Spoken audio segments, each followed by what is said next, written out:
तो मेरे मुसलमानों, ऐसा ना हो कि एक खूनख्वार आदमी, आप समझ गए हैं ना, हम सबको खा जाए। इसलिए कभी कभी अक्लमंदी का तकाजा ये है कि अपना भी खाना उसी को दे दिया जाए। लो, अगर आप अपनी सेफ्टी चाहते हो तो, वरना भेड़िए की तरह मारे जाओगे और काटे जाओगे।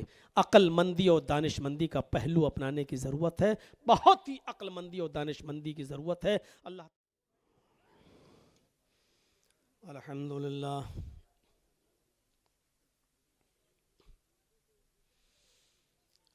अल्हम्दुलिल्लाहि नहमदुहु व नस्तईनुहु व नस्तगफिरुह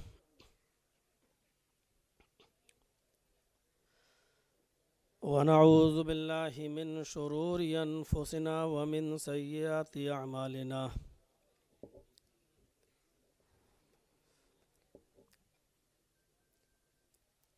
मन यहदिहिल्लाहु फला मुज़िल्ल लहु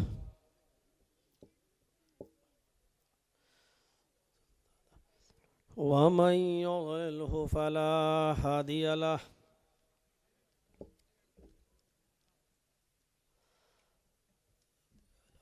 व अशहदु अल्ला इलाहा इल्लल्लाहु वहदहु ला शरीक लहु व अशहदु अन्न मुहम्मदन अब्दुहु व रसूलुहु। अम्मा बाद फ़इन्न खैरल हदीस किताबुल्लाह व खैरल हदी हदी मुहम्मदिन सल्लल्लाहु अलैहि वसल्लम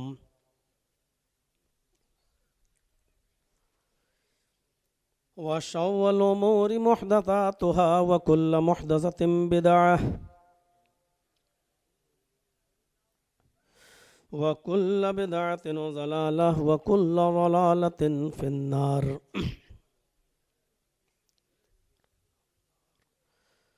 अऊज़ु बिल्लाहि मिनश शैतानिर रजीम। बिस्मिल्लाहिर रहमानिर रहीम। वमन यब्तगि गैरल इस्लामि दीनन फलन युक़बल मिन्हु व हुवा फिल आखिरति मिनल खासिरीन। रब्बि इश्रह ली सदरी व यस्सिर ली अमरी वहलुल उक़दतम मिन लिसानी यफ़क़हू क़ौली।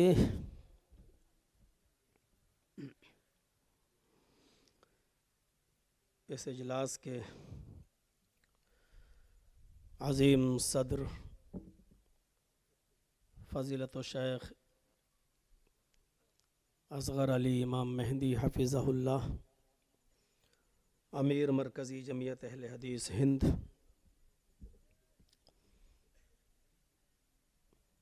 स्टेज पर तशरीफ़ फरमा मुअक्कर उलमाए किराम और इलाक़े के बावक़ार अहबाब, बॉम्बे इंटरनेशनल स्कूल के अरकान व मेंबरान और ज़िम्मेदारान, पैगम्बरपुर ज़िला दरभंगा और उसके अतराफ़ व अकनाफ़ से क़ुर्ब व जवार से तशरीफ़ लाए हुए मुअज़्ज़ज़ सामईन, कौम व मिल्लत के लायक पर नौजवानों, अज़ीज़ बच्चों, मग़रिब के बाद से ही आप मुख्तलिफ़ उलमा से मुख्तलिफ़ अनावीन पर आप गुफ्तगू समाअत फरमा रहे थे। ख़ास तौर से बॉम्बे इंटरनेशनल स्कूल ने और उनके ज़िम्मेदारों ने ये प्रोग्राम यहाँ जो रखा है, इल्म के ताल्लुक़ से बहुत कुछ आपने सुना है। मेरी दुआ है अल्लाह रब्बुल आलमीन आपके इस इदारे को दिन दूनी और रात चौगुनी तरक्की अता फ़रमाए। इसमें कोई शक नहीं कि इल्म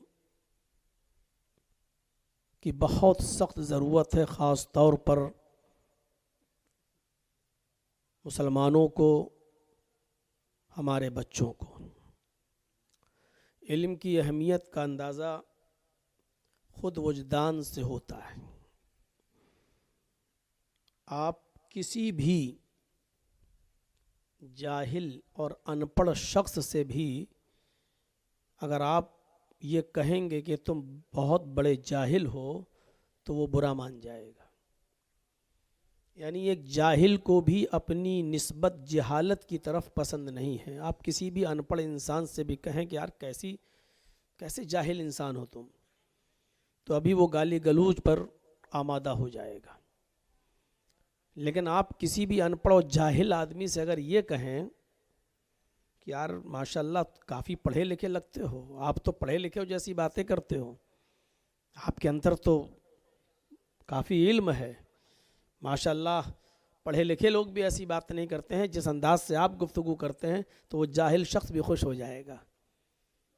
जबकि वो ख़ुद किसी स्कूल में ज़ानुए तलम्मुस तय नहीं किया है, पढ़ा लिखा नहीं, फिर भी आप देखेंगे कि जहालत की निस्बत अगर आपने उसकी तरफ की तो वो बुरा मान जाएगा। इससे आप अंदाज़ा लगा सकते हैं कि इल्म की अहमियत क्या है। नबी अकरम सल्लल्लाहु अलैहि वसल्लम के ज़माने में जब एक जंग हुई और उस जंग के अंदर कुछ काफिरों को जब कैद किया गया, तो अक्सर लोग, उनके रिश्तेदार अपने भाइयों को छुड़ा कर ले गए, लेकिन 15 कैदी काफिरों के ऐसे रह गए कि जिनके माँ बाप के पास, भाइयों के पास कुछ नहीं था माल फिदिया देने के लिए और उनको छुड़ाने के लिए। तो वो 15 जो कैदी थे, तो अल्लाह के नबी सल्लल्लाहु अलैहि वसल्लम ने उन कैदियों को इस शर्त पर छोड़ा कि तुम में से हर एक बंदी, हर एक कैदी मेरे 10 सहाबा को वो ज़बान सिखाएगा जो ज़बान तुम जानते हो, यानी अबरानी ज़बान। तो 15 काफिरों ने 150 सहाबा को अबरानी ज़बान सिखाई। उनके पास माल फिदिया नहीं था देने के लिए, तो अल्लाह के नबी ने कहा कि हम इस शर्त पे छोड़ेंगे कि तुम में से हर एक शख्स, हर एक आदमी मेरे 10 सहाबा को अबरानी ज़बान सिखाए। जब 150 सहाबा ने अबरानी ज़बान सीखी, तो अल्लाह के नबी जनाब मोहम्मद रसूलुल्लाह सल्लल्लाहु अलैहि वसल्लम ने उन सहाबा को ऐसे मकामात पर और ऐसी जगहों पर और ऐसी सिटीज़ में और शहरों में भेजा कि जहाँ के लोग अबरानी ज़बान जानते थे, और आपने उनसे कहा कि यहाँ जाकर अब इस्लाम की दावत दो, इस्लाम की तबलीग करो और उनको उनकी ज़बान में सिखाओ। तो पता ये चला कि आज इल्म की ज़रूरत है और हर ज़बान को सीखने की ज़रूरत है। मुझे याद है जब अल्लामा एहसान इलाही ज़हीर रहमतुल्लाह अलैह ने अपनी एक तकरीर के अंदर सन 1980 के अंदर होने वाली लाहौर के अंदर पाकिस्तान में कॉन्फ्रेंस हुई थी, उस कॉन्फ्रेंस का जिक्र किया था, और उस कॉन्फ्रेंस के अंदर जो आलमी पैमाने पर हुई, उसमें जो पाकिस्तान के गैर मुस्लिम लोग गए, पंजाबी लोग, उन लोगों को जब पंजाबी लैंग्वेज में, उनकी ज़बान में जब कुरान के तर्जमे पेश किए गए और वो जब कुरान को पढ़े और कुरान को पढ़ने के बाद इस्लाम लाए, तो उन लोगों ने उस कॉन्फ्रेंस में उलमा से सवाल किया और ये पूछा कि ये बताइए कि आपने कुरान का तर्जमा तो अब किया है हमारी ज़बान में, हमने अब समझा है ये कुरान क्या है और हम इस्लाम लाए, लेकिन ये बताइए कि हमारे माँ बाप जो हालत कुफ्र में मर गए, जिन तक उनकी ज़बान में कुरान पहुँचा ही नहीं था और अरबी हमें आती नहीं थी, जब हमारी ज़बान में कुरान पहुँचा ही नहीं और उन्होंने समझा ही नहीं और वो हालत कुफ्र में मर गए, वो जन्नत में जाएंगे या जहन्नम में? इस सवाल ने बड़े बड़े उलमा को, मेरे भाइयों, मबहूत कर दिया। वो शसदर रह गए ये सवाल सुनकर कि भाई उनकी क्या गलती है, उनकी ज़बान में तो कुरान आपने तर्जमा ही नहीं किया, उनकी ज़बान में आपने जब ट्रांसलेट ही नहीं किया, तो वो पढ़े नहीं, उस पढ़े नहीं तो समझे नहीं, उस समझे नहीं तो ईमान नहीं लाए, तो उनका क्या कसूर? तो मेरा मतलब यह है कि हर ज़बान को सीखने की ज़रूरत है। इंग्लिश सीखिए, आप हिंदी सीखिए, संस्कृत सीखिए, और जो भी ज़बानें हमारे मुल्क में पाई जाती हैं उन सब ज़बानों में आप जो अबूर हासिल कीजिए और फिर निकल जाइए इस्लाम की दावत व तबलीग में, कि ज़माना आपका इंतज़ार कर रहा है। आज भी मेरे भाइयों, आप ट्रेनों में सफ़र करें, मैं तो करता हूँ, चलता हूँ, आज भी अगर किसी को ये पता चल जाए कि ये शख्स मेरे मज़हब की कुछ बातें जानता है और मुतासिर हो, तो बड़ी इज्जत के साथ उसको बिठाते हैं, जगह देते हैं, खिलाते और पिलाते हुए लाते हैं। इल्म की कद्र करने वालों की कमी नहीं है। ज़रूरत इस बात की है कि आपके पास सलीका क्या है और आपके पास अंदाज़ क्या है बात करने का, और किस अंदाज से आप उनका दिल मोहते हैं और उनको अपनी तरफ खींचते हैं। तो दुआ है अल्लाह रब्बुल आलमीन से कि इस इदारे में से जो बच्चे पढ़ के निकलें वो दीन की खिदमत करें, हर ज़बान में दीन की खिदमत करें, और इलाहुल आलमीन इस इदारे को हसद से महफूज फरमाए और दिन दूनी और रात चौगनी तरक्की अता फरमाए। मेरे प्यारे साथियों, मैंने कुरान करीम की जो आयत पढ़ी है उसी आयत की रोशनी में कुछ इस्लाम की खुसूसियात आपके सामने रखना चाहता हूँ। ये शुक्र अदा कीजिए अल्लाह ताला का कि उसने हमें और आपको इस्लाम की दौलत से माला माल किया है। ये इस्लाम ही अल्लाह तबारक व तआला की तरफ से उतारा हुआ दीन है, और बकिया जितने भी अदियान दुनिया में पाए जाते हैं, माफ कीजिएगा, वो इंसानों के अपने बनाए हुए हैं। अल्लाह की तरफ से उतारा हुआ दीन तो एक ही है। जैसे उसकी तरफ से उतारी हुई और चलाई हुई हवा एक है, जो हम और आप इस वक्त महसूस कर रहे हैं। ये अलग बात है कि लोग मसनूई हवाओं से भी लुत्फ अंदोज होते हैं, कोई एयर कंडीशन की हवा, कोई पंखे की हवा। जब आप फ्लाइट में आप सफ़र करें, प्लेन में सफ़र करें, तो ऑक्सीजन अपने आप आता है, उसकी हवा।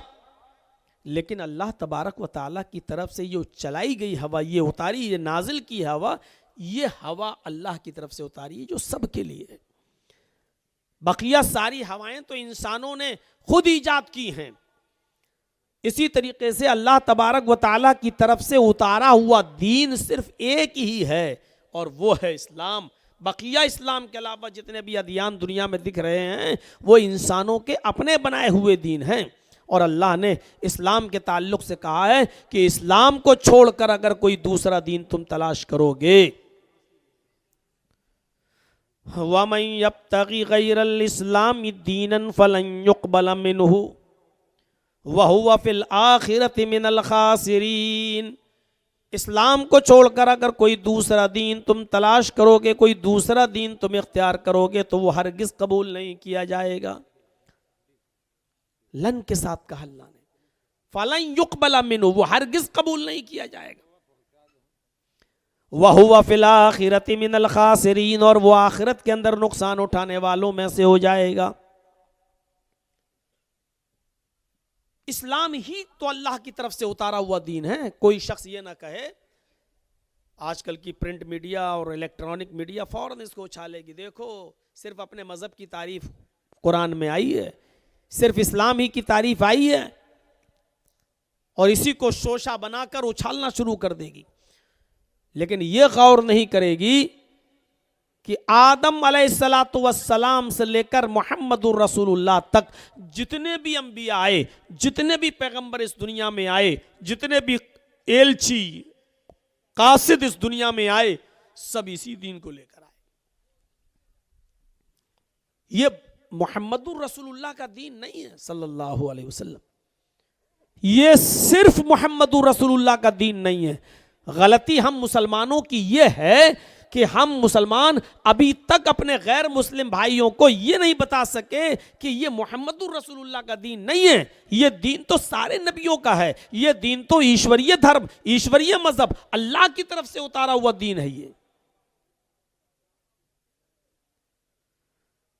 शरअ लकुम मिनद्दीनि मा वस्सा बिही नूहन वल्लज़ी औहैना इलैक वमा वस्सैना बिही इब्राहीम व मूसा व ईसा अन अकीमुद्दीन। कितने क्लियर लफ्जों में अल्लाह ने कह दिया मुहम्मदुर रसूलुल्लाह का दीन नहीं है ये।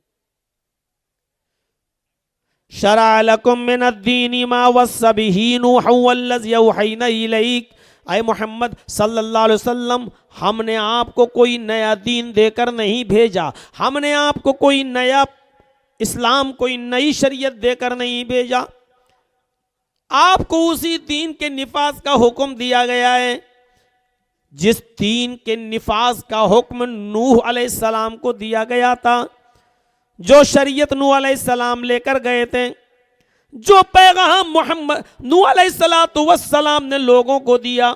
हमने नूह को जो दीन देकर भेजा था, जिसकी वही हमने आपकी तरफ कर दी, नूह अलैहिस्सलाम जो दीन लेकर गए वही दीन देकर हमने आपको भी भेजा। और नूह के बाद भी जितने भी नबी इस दुनिया में आए, वमा वस्सैना बिही इब्राहीम व मूसा व ईसा अन अकीमुद्दीन, इब्राहीम अलैहिस्सलाम, मूसा और ईसा, हमने इनको भी जो दीन, जो शरीयत हमने इनके ऊपर नाफिज की थी, हमने जो पैगाम इनको देकर भेजा था, नूह के बाद इब्राहिम, मूसा और ईसा जो दीन लेकर गए वही दीन देकर हमने आपको भेजा।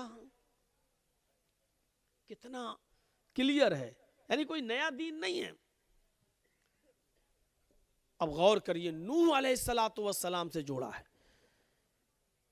जो दीन नूह लेकर गए थे।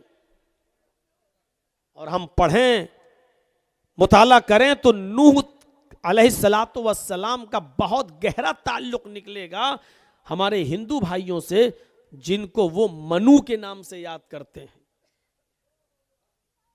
और मनुस्मृति जब पढ़ेंगे तो मनु के पुत्र का, मनु के लड़के का जिक्र उसमें आया है, जो पहाड़ के ऊपर चढ़ गया था।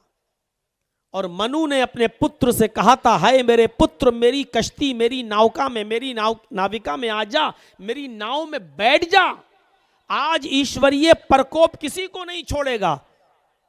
लेकिन मनु के पुत्र ने कहा कि नहीं, मैं पहाड़ पे चढ़ गया हूं, पर्वत पे चढ़ गया हूं, यहां पर अल्लाह का अजाब, ईश्वरीय प्रकोप यहां तक नहीं आएगा।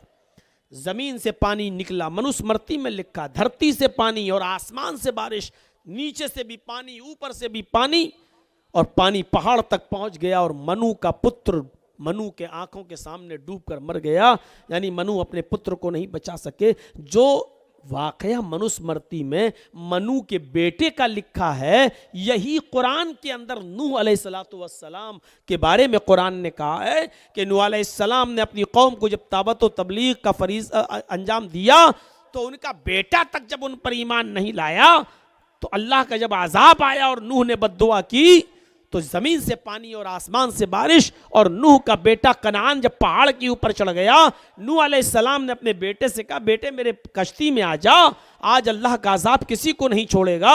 लेकिन नूह अलैहिस्सलातु वस्सलाम का बेटा नहीं माना, पहाड़ पे चढ़ा रहा और नूह अलैहिस्सलाम की आंखों के सामने डूब के मर गया। जो वाकया कुरान करीम ने नूह अलैहिस्सलातु वस्सलाम के ताल्लुक से पेश किया है, वही वाकया मनुस्मृति में मनु के ताल्लुक से आया है, संबंध में। कितना गहरा ताल्लुक है। शरअ लकुम मिनद्दीनि मा वस्सा बिही नूहन वल्लज़ी औहैना इलैक वमा वस्सैना बिही इब्राहीम व मूसा व ईसा अन अकीमुद्दीन। आपसे पहले जो नूह अलैहिस्सलाम को हमने जो दीन दिया था, जिस शरीयत को हमने उनके ऊपर नाफिज किया था, आपके लिए उसी दीन को हमने मशरू करार दिया। नूह के बाद इब्राहीम, मूसा और ईसा को भी हमने यही दीन देकर भेजा। हमने ये पैगाम नहीं पहुंचा पाए, हम उसमें नाकाम रहे, फेल हो गए। हम यहूदियों से ये नहीं बता पाए कि जो मूसा अलैहिस्सलाम का पैगाम है वही हमारी दावत है। हम ईसाइयों को, क्रिश्चियन बरादरी को ये नहीं बता पाए कि जो ईसाइयों की तालीम है, जो ईसा अलैहिस्सलाम लेकर आए, वही हमारे नबी मोहम्मद रसूलुल्लाह। हम कहां तुम्हें कोई नया दीन दे रहे हैं। हम हिंदू भाइयों को ये नहीं बता पाए कि जो दीन तुम्हारे कृष्ण जी ने और रामचंद्र जी ने तुम्हें दिया है, मनु ने तुम्हें दिया है, मोहम्मद रसूलुल्लाह सल्लल्लाहु अलैहि वसल्लम उसी दीन को लेकर आए। इसीलिए आप देख लीजिए, कुरान की पहली आयत मैंने आपके सामने पढ़ी है, जिससे ये साबित हो गया कि इस्लाम कोई नया दीन नहीं है। अब दूसरी आयत जो मैं पढ़ने जा रहा हूं, उससे यह पता चलेगा कि दुनिया में जितने भी नबी आए और जिनको किताब दी गई, उन सब का कलमा भी एक था। जब दीन एक था तो कलमा भी एक था। और अल्लाह तबारक व तआला ने नबी अकरम की जबान से अनाउंसमेंट करवाया, ऐलान करवाया, क़ुल या अहलल किताबी तालऊ इला कलिमतिन सवाइम बैनना व बैनकुम अल्ला नअबुदा इल्लल्लाह। कितनी साफ और सरी तालीम। आए नबी कह दो कि आए अहले किताब, आए किताब वालों, आए वो लोगों जिनको इस्लामी किताबें दी गई, आसमानी किताबें दी गई, आए तौरात वालों, आए जबूर वालों, आए इंजील वालों, तालऊ इला कलिमतिन सवाइम बैनना व बैनकुम, आओ एक ऐसे कलमे की तरफ, सवाइम बैनना व बैनकुम, जो हमारे और तुम्हारे दरमियान बराबर है, जो हमारे और तुम्हारे दरमियान समान है, जो तुम्हारा भी कलमा और हमारा भी कलमा है। इस कलमे को देखिए। नूह अलैहिस्सलातु वस्सलाम जब इस दुनिया में आए तो कलमा पढ़ा जाता था, ला इलाहा इल्लल्लाह नूह रसूलुल्लाह। मूसा अलैहिस्सलाम इस दुनिया में आए तो कलमा पढ़ा जाता था, ला इलाहा इल्लल्लाह मूसा रसूलुल्लाह। ईसा अलैहिस्सलाम इस दुनिया में आए तो कलमा पढ़ा जाता है, ला इलाहा इल्लल्लाह ईसा रसूलुल्लाह। और जब मोहम्मदुर रसूलुल्लाह इस दुनिया में आए तो अब कलमा पढ़ा जाता है, ला इलाहा इल्लल्लाह मोहम्मदुर रसूलुल्लाह। ये कलमा सबके यहां रहा। जबानें बदल गईं, लेकिन जो टेक्स्ट बुक हैं, जो धार्मिक और मजहबी किताबें, उनमें ये कलमे आज भी मौजूद हैं। ये अलग बात है कि ला इलाहा इल्लल्लाह अरबी जबान में ऐसे न हो, लेकिन उनकी अपनी भाषा में हो और तर्जमा यही हो। नूह के दौर पहला मंत्र नहीं बदला जा रहा है, पहला जुज़ नहीं बदला गया। नूह के जमाने में भी ला इलाहा इल्लल्लाह, मूसा के जमाने में भी ला इलाहा इल्लल्लाह, ईसा के जमाने में भी ला इलाहा इल्लल्लाह, और मोहम्मद रसूलुल्लाह के पीरियड में आपके जमाने में भी ला इलाहा इल्लल्लाह। वो नबी के एतबार से दूसरा जुज बदलता गया, कभी नूह रसूलुल्लाह, कभी मूसा रसूलुल्लाह, कभी ईसा, जिस जमाने में जो रसूल आया दूसरा जुज बदला गया, लेकिन ला इलाहा इल्लल्लाह में चेंजिंग नहीं हुई। ला इलाहा इल्लल्लाह में कभी तब्दीली नहीं हुई। अब ला इलाहा इल्लल्लाह भले ही इस अंदाज में ओल्ड टेस्टामेंट में यहूदियों की किताब में ना लिखा हो तौरात में, लेकिन यह लिखा हुआ है, गॉड इज ओनली वन, कि अल्लाह एक है। ला इलाहा इल्लल्लाह भले ही न्यू टेस्टामेंट में, इंजील में भले ही अब ऐसे ना लिखा हो ला इलाहा इल्लल्लाह, लेकिन यह लिखा है there is no God but God is only one without second, कि कोई खुदा नहीं है, but God is only one, एक है, सिर्फ एक, विदाउट सेकंड, दूसरे को शरीक नहीं किया जा सकता है दूसरे के अलावा। और ला इलाहा इल्लल्लाह का माना क्या? ला इलाहा है ही नहीं कोई माबूद, फिर इकरार है इल्लल्लाह, सिवाय अल्लाह के। भले ही ला इलाहा इल्लल्लाह अरबी सेंटेंस ये किसी धार्मिक पुस्तक में न लिखा हो, लेकिन ऋग्वेद भूमिका जब आप उठाएंगे और ब्रह्म सूत्र जब आप पढ़ेंगे तो उसके अंदर आपको इस अंदाज का कलमा जरूर मिलेगा, मंत्र मिलेगा। एकम ब्रह्मा द्वितीय नास्ते नास्ते किंचन। भले ही ला इलाहा इल्लल्लाह अरबी जबान में ऐसे ना लिखा हो, लेकिन इस मूल मंत्र का तर्जमा भी वही होता है। एकम ब्रह्मा, इस ब्रह्मांड का, इस दुनिया का बनाने वाला, इस ब्रह्मांड का रचयिता और रचनाकार एक है। एकम ब्रह्म, द्वितीय नास्ते, दूसरा नहीं है, बल्कि बड़े जोरदार अंदाज में कहा, द्वितीय नास्ते नेह नास्ते किंचन, दूसरा नहीं है, नेह बिल्कुल नहीं है, नास्ते नहीं है, किंचन जरा सा भी नहीं है। तालीम वही है। हम अपने गैर मुस्लिम भाइयों को यह बताने में नाकाम रहे, इसीलिए वो कहते लो साहब इस्लाम की तारीफ तो तुम करोगे ही, क्योंकि वो कुरान में लिखा है ना, और आप इस्लाम को मानते हो ना। हम ये बताने में नाकाम रहे कि ये मोहम्मदुर रसूलुल्लाह का सिर्फ दीन नहीं है, ये दीन आदम से लेकर नूह से लेकर मोहम्मदुर रसूलुल्लाह तक जितने भी नबी आए सबका दीन यही था। इस दीन की पहली खुसूसियत क्या है? ये सिर्फ मुसलमानों का नहीं, सबका है। शरअ लकुम मिनद्दीनि मा वस्सा बिही नूह वल्लज़ी औहयना इलैक। और इसकी दूसरी खुसूसियत क्या है कि कलमा सबका रहा। जब दीन सबका तो ये कलमा भी सबका रहा। कुल या अहलल किताबि तालौ इला कलिमतिन सवाइम बैनना व बैनकुम, आए अहले किताब आओ एक ऐसे कलमे की तरफ जो हमारे और तुम्हारे दरमियान बराबर है। और वो कलमा क्या है? अल्लाह नाबुद इल्लल्लाह, कि हम अल्लाह के अलावा किसी और की इबादत नहीं करेंगे। अल्लाह नाबुद इल्लल्लाह, हम अल्लाह के अलावा किसी के सामने सजदा न करेंगे। अल्लाह नाबुद इल्लल्लाह, हम अल्लाह के अलावा किसी को अपना माबूद नहीं मानेंगे। अल्लाह नाबुद इल्लल्लाह, इसका मतलब ये हुआ कि हम अल्लाह के अलावा किसी के सामने हाथ नहीं फैलाएंगे और किसी को अपना मुश्किल कुशा और हाजत रवा नहीं समझेंगे। ये है माबूद मानने का मतलब। आइए, दुनिया में जितने भी रसूल आए, उन रसूलों की जो दावत थी वही दावत मोहम्मदुर रसूलुल्लाह की भी है। रसूलों की दावत क्या थी? कुरान की तीसरी आयत में आपके सामने पढ़ रहा हूं और इससे मतलब अखज़ कीजिएगा। वलक़द बअसना फी कुल्लि उम्मतिन रसूलन अन अअबुदुल्लाह वज्तनिबुत तागूत, हमने हर उम्मत के अंदर एक रसूल भेजा। देखिए अल्लाह ने कितने जोरदार अंदाज में कहा है, हर उम्मत के अंदर एक रसूल भेजा, हर कौम के अंदर एक रसूल आया, हर बिरादरी के अंदर एक नबी आया। वलक़द बअसना फी कुल्लि उम्मतिन रसूलन, हमने हर उम्मत के अंदर एक रसूल भेजा। उस रसूल की दावत क्या थी? अन अअबुदुल्लाह, एक अल्लाह की इबादत करना। अन अअबुदुल्लाह, एक अल्लाह के सामने सर झुकाना।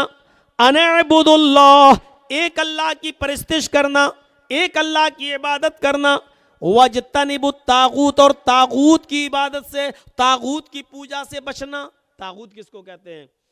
मुख्तसरन बता दूं, अल्लामा इब्नुल क़य्यिम अल जौज़ी रहमतुल्लाह अलैह ने तागूत की तारीफ में लिखा है, कुल्लु मा उबिद मिन दूनिल्लाह, हर वो चीज तागूत है जिसकी इबादत अल्लाह के अलावा की जाए। अल्लाह के अलावा किसी और की, जिसके भी सामने सर झुकाया जा रहा है तागूत है। अल्लाह के अलावा किसी और से मांगा जा रहा है तो तागूत है। अल्लाह के अलावा किसी और की इबादत की जा रही है तो वो तागूत है। अल्लाह के अलावा किसी और की परिस्तिश की जा रही है तो वो तागूत है। तो हर नबी की दावत यही थी कि एक अल्लाह की इबादत करना, और मोहम्मद रसूलुल्लाह सल्लल्लाहु अलैहि वसल्लम की दावत भी यही थी कि एक अल्लाह की इबादत करना, उसी को अपना माबूद मानना, उसी को अपना रसूल, उसी को अपना मसजूद मानना। अल्लाह के रसूल सल्लल्लाहु अलैहि वसल्लम ने कभी किसी को यह पैगाम नहीं दिया कि वो मेरे सामने भी झुके, मुझसे भी मांगे। आपको ताज्जुब होना चाहिए, एक मौका तो ऐसा आया कि जब मक्के से मदीना की तरफ अल्लाह के नबी जनाब मोहम्मदुर रसूलुल्लाह तशरीफ ले जा रहे हैं, और मदीने में जब एंट्री करते हैं तो मदीने की औरतें अपने छतों के ऊपर चढ़कर देख रही हैं कि देखें मोहम्मदुर रसूलुल्लाह सल्लल्लाहु अलैहि वसल्लम की सवारी किसके मकान पर रुकती है। वो मोहम्मदुर रसूलुल्लाह का दीदार करना चाहती थी। मदीने की औरतें मदीने की अपने घरों की छतों पे चढ़ गईं, और मदीने की छोटी छोटी बच्चियां 6-6 साल की, 5-5 साल की अपने हाथों में ढोल लेकर दफ बजा रही हैं, दफ बजाती जा रही हैं। मदीने की छोटी छोटी बच्चियां और गीत गाती जा रही हैं। आज मदीने का हर एक शख्स खुश है कि आज मोहम्मदुर रसूलुल्लाह हमारे यहाँ तशरीफ ला रहे हैं। जब नबी अकरम की सवारी मदीने में एंट्री करती है, मदीने की औरतें छतों पे चढ़ के ये मंजर देख रही हैं कि देखें आज मोहम्मदुर रसूलुल्लाह की सवारी किसके यहाँ रुकेगी। और छोटी छोटी बच्चियां गीत गा रही हैं और उन गीत में अल्फाज उनके ये जबान से अदा हो रहे हैं। तलाल बद्रु अलैना मिन सनय्यातिल वदाई, तलाल बद्रु अलैना मिन सनय्यातिल वदाई, वजब शुक्र अलैना मा दआ लिल्लाहि दाई। ये अल्फाज उनकी जबानों से अदा हो रहे हैं, उनकी जबान से ये जुमले निकल रहे हैं। तलाल बद्रु अलैना मिन सनय्यातिल वदाई, अल्लाह का शुक्र है आज 14वीं रात का चांद फारान की चोटियों से चमका है। आज मक्के से तुलू हुआ है और मदीने में तशरीफ लाया है। आज फारान की चोटियों से 14वीं रात का चांद चमका है, नमूदार हुआ है। वजब शुक्र अलैना मा दआ लिल्लाहि दाई, इस पर हम अल्लाह का जितना भी शुक्र अदा करें वो कम है, इस पर हम अल्लाह की जितनी भी तारीफ करें कम है। नबी अकरम की शान में वो छोटी छोटी 5-5, 6-6 साल की बच्चियां ये गीत गा रही हैं। अल्लाह के नबी ने जब उनकी ज़बान से निकलने वाले इस गीत को सुना तो आप मुस्कुरा दिए। जब आप मुस्कुराए और मदीने की छोटी छोटी बच्चियों ने जब मोहम्मदुर रसूलुल्लाह को देखा तो उनकी ज़बान से ये जुमला भी निकल गया। एक लड़की छोटी सी बच्ची ने ये जुमला अपनी जबान से अदा कर दिया, वफीना नबिय्युन यअलमु मा फी गद। आए मदीने वालों, आज हमारे दरमियान एक ऐसे नबी तशरीफ लाए हैं, आज हमारे दरमियान एक ऐसे पैगंबर आ गए हैं जो कल की बात भी जानते हैं, जो कल का इल्म भी रखते हैं, कल क्या होने वाला उनको मालूम है। अल्लाह के नबी जनाब मोहम्मद रसूलुल्लाह ने जब ये जुमला उस छोटी सी बच्ची के मुंह से सुना तो आप अपनी सवारी से उतर गए और उस छोटी सी बच्ची के पास आए और आपने फरमाया दाई हाज़िहिल कलिमात, बेटी इस जुमले को छोड़ दो, बेटा इस जुमले को पढ़ना छोड़ दो, इनको ये जुमला मत पढ़ो, वही पढ़ो जो तुम पहले पढ़ रही थी। तलाल बद्रु अलैना मिन सनय्यातिल वदाई वजब शुक्र अलैना मा दआ लिल्लाहि दाई, वही पढ़ो, ये ना कहो वफीना नबिय्युन यअलमु मा फी गद, ये मत कहो कि हमारे पास एक ऐसे रसूल आए हैं जो कल की बात जानते हैं। बेटी अल्लाह की कसम मुझे नहीं मालूम कि कल मेरे साथ क्या होगा, तुम्हारे साथ क्या होगा, मुझे कल का इल्म नहीं है। अल्लाह के रसूल ने शिर्क को इतना भी गवारा नहीं किया। आप नहीं चाहते थे कि अल्लाह के इल्म में हमको भी शरीक किया जाए। मेरे भाइयों, उस छोटी सी बच्ची को भी, छोटी छोटी बच्चियों के कपड़ों पे कौन नजर डालता है, छोटी छोटी बच्चियों की हरकतों पे कौन नजर डालता है। लोग कहते बच्ची है, छोटी है, चलो कोई बात नहीं। मेरे भाइयों, अल्लाह के रसूल भी चाहते तो ऊँटनी से आगे बढ़ सकते थे, अरे बच्ची है कह दिया, लेकिन नहीं, आप ऊँटनी से उतरे क्योंकि आप जानते थे कि अगर आज मैंने इसको टोका नहीं और इसके अकल में और दिमाग में अगर ये बात बैठ गई तो फिर बुढ़ापे तक नहीं निकलेगी। क्योंकि बच्चों को जो शुरू में पढ़ाया और बताया जाता है मेरे भाइयों, वो बुढ़ापे तक उनकी अकल में पैवस्त रहता है। जब बड़े होने के बाद उनको कहा जाए कि ये काम छोड़ो तो क्या कहते हैं वो लोग, अरे ऐसे कैसे छोड़ दें, हम अपने बाप दादा के ज़माने से करते चले आ रहे हैं, बाप दादा को हमने ऐसे ही करते हुए देखा है। बड़ा मुश्किल हो जाता है किसी चीज़ को छुड़वाना। अल्लाह के रसूल ने उसी वक्त उन बच्चियों से कहा दई हाज़िहिल कलिमात, इन कलिमात को छोड़ो, वही पढ़ो जो पहले पढ़ रही थी। अल्लाह की कसम मुझे नहीं मालूम कि कल मेरे और तुम्हारे साथ क्या मामला किया जाए। ये इस्लाम की खुसूसियत है। मेरे भाइयों, इस्लाम की एक खुसूसियत यह है कि वो दीन तौहीद है। तौहीद हर मजहब में मिलेगी आपको, यहूदियत में तौहीद, ईसाइयत में तौहीद, हिंदू भाइयों में तौहीद, लेकिन साथ में शिर्क भी है। जो ईसाइयत ये कहती हो देयर इज नो गॉड, अल्लाह के अलावा कोई माबूद नहीं है, और उसी ईसाइयत में यह लिखा हुआ हो कि ईसा और मरियम और अल्लाह, ये तीनों एक और एक तीन, 1/3, 3/1, एक तीन में डिवाइड, तीन एक में, यानी अल्लाह ही ईसा है, अल्लाह ही मरियम है। ईसा ही अल्लाह है, ईसा ही मरियम है, मरियम ही अल्लाह है, मरियम ही ईसा है। यह अकीदा हो जिसका, ईसाइयत में यह है, देयर इज नो गॉड, कोई खुदा नहीं अल्लाह के अलावा।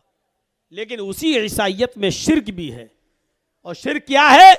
वो अल्लाह ही को ईसा और अल्लाह ही को मरियम भी मानते हैं। वो ईसा ही को अल्लाह और ईसा ही को मरियम मानते हैं। वो मरियम ही को अल्लाह और मरियम ही को ईसा भी मानते हैं। एक को तीन और तीन को एक, ईसाइयों का एक बहुत बड़ा तबका इस अकीदे का हामिल है। यहूदियों में चले जाओ तो उज़ैर अलैहिस्सलाम को अल्लाह का बेटा मानते हैं। ईसाइयों का एक दूसरा तबका ईसा को अल्लाह का बेटा कहता, सन ऑफ गॉड। और बाकायदा बाइबल में लिखा है, I will pray the father, मैं अपने बाप से ये दुआ करूंगा। ईसा अलैहिस्सलाम ये कह रहे हैं कि मैं अपने पिता से, अपने बाप से ये दुआ करूंगा, यानी अल्लाह से। ईसा अलैहिस्सलाम अल्लाह को अपना बाप मान रहे हैं। ईसाइयों का एक बहुत बड़ा गिरोह ईसा को सन ऑफ गॉड कहता, अल्लाह का बेटा कहता है। हमारे हिंदू भाइयों में भी 33 करोड़ देवी देवता हैं।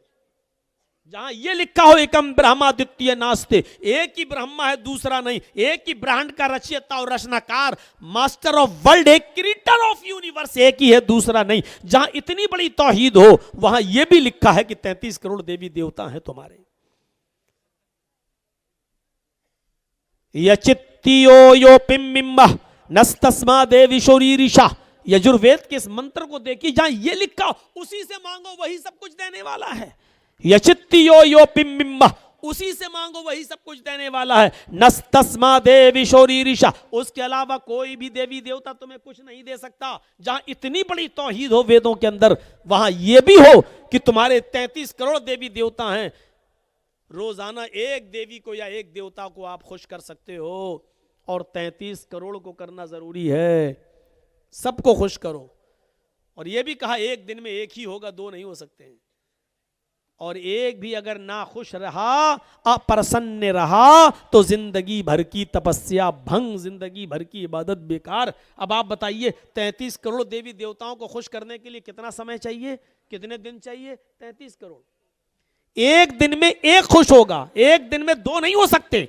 तो 33 करोड़ दिन चाहिए 33 करोड़ देवी देवताओं को खुश करने के लिए।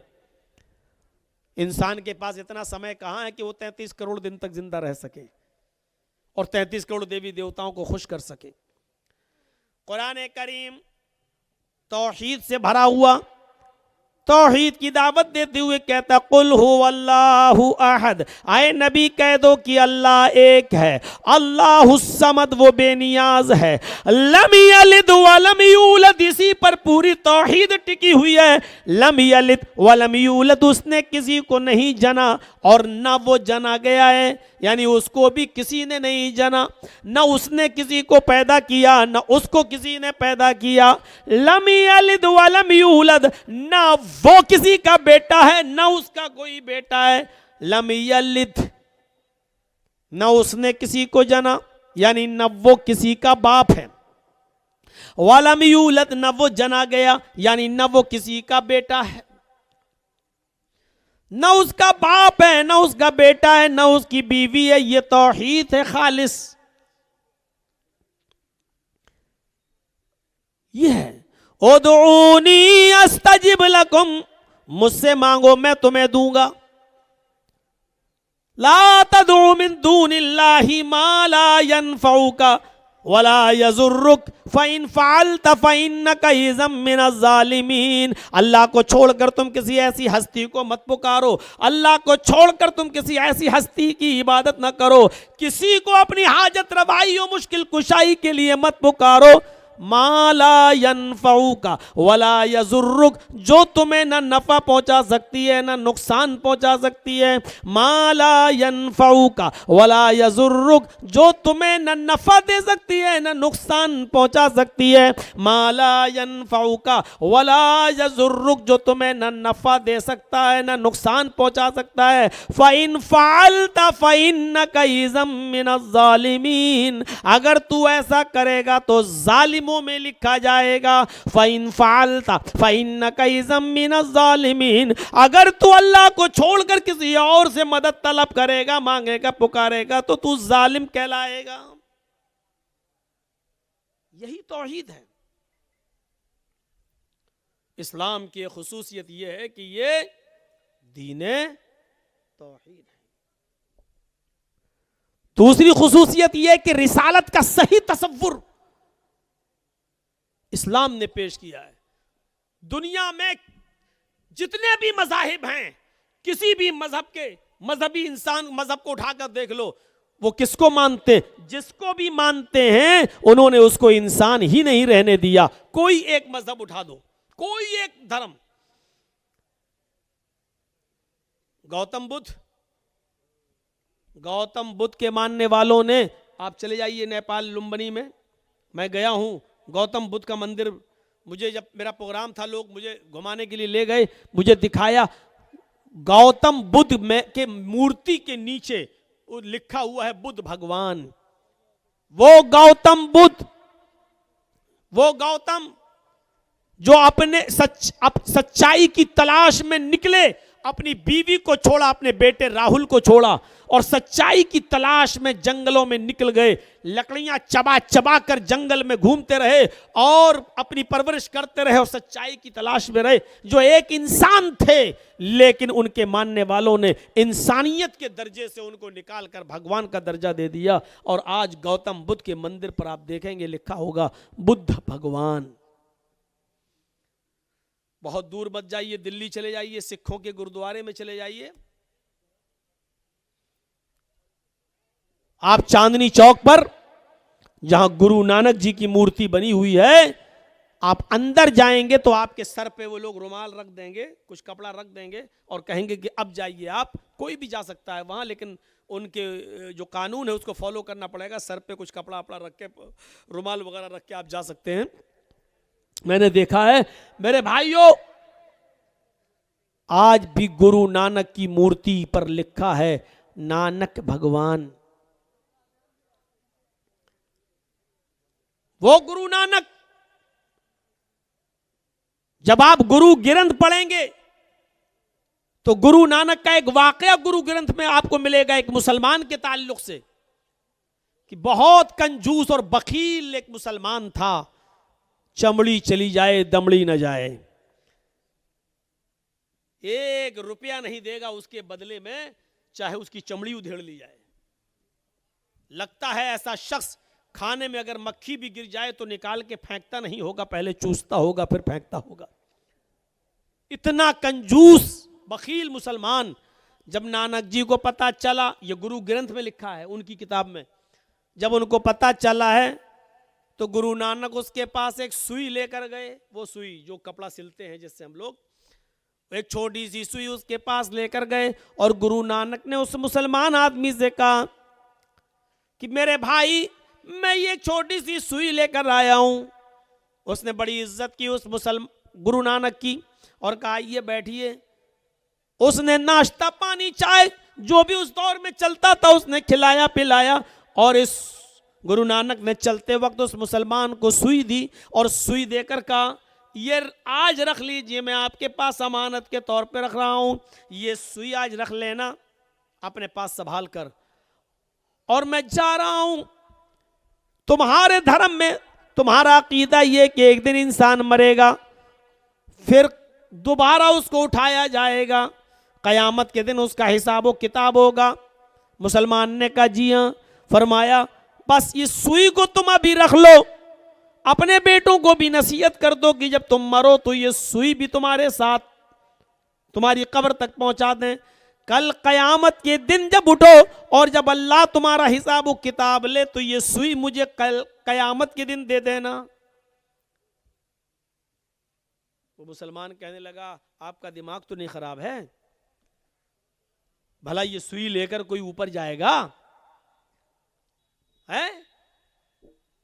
तो गुरु नानक ने यही बात उसकी पकड़ ली। और गुरु ग्रंथ में लिखा है कि गुरु नानक ने उस मुसलमान से कहा कि जब एक छोटी सी और मामूली सी सुई तुम ऊपर नहीं ले जा सकते, तो इतनी बड़ी दौलत, इतना बड़ा कारोबार, इतनी बड़ी फैक्ट्री, इतने बड़े मकानात और जमीन और जायदाद के तुम मालिक हो, फिर भी तुम्हारे दरवाजे के पास मोहताज और फकीर मायूस होकर, मजबूर होकर लौट जाता है, तुम उसको एक दिरहम नहीं, एक दीनार नहीं, एक रुपया तक नहीं देते हो, तुम एक फूटी कौड़ी नहीं देते हो, उसको भगा देते हो, तो क्या ये सारी की सारी चीजें अपनी छाती पर रख कर ले जाओगे?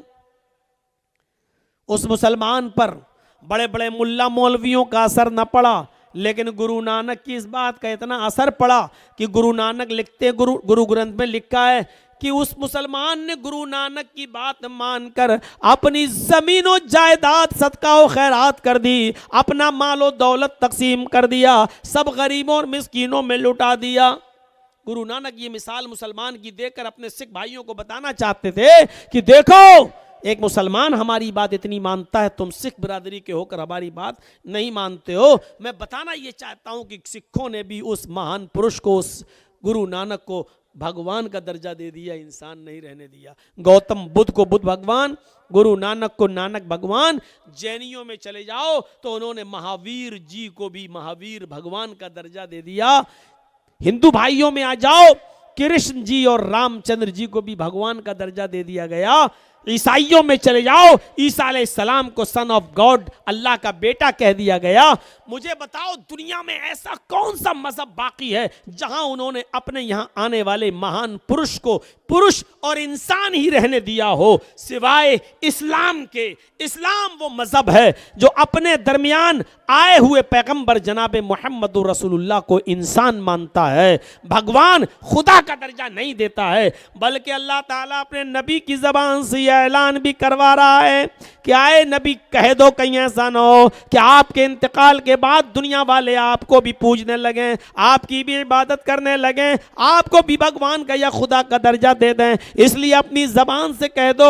अल्लाह के नबी ने इस दुनिया में अपनी जबान से ऐलान किया, कुल इन्नमा अना बशरुम मिसलुकुम, कुल इन्नमा अना बशरुम मिसलुकुम। आए नबी कह दो कि मैं तुम्हारी तरह का एक बशर हूं। आए नबी कह दो कि मैं तुम्हारी तरह का एक इंसान हूं। आए नबी कह दो कि मैं तुम्हारी तरह एक बशर हूं, तुम्हारी तरह मिसलुकुम।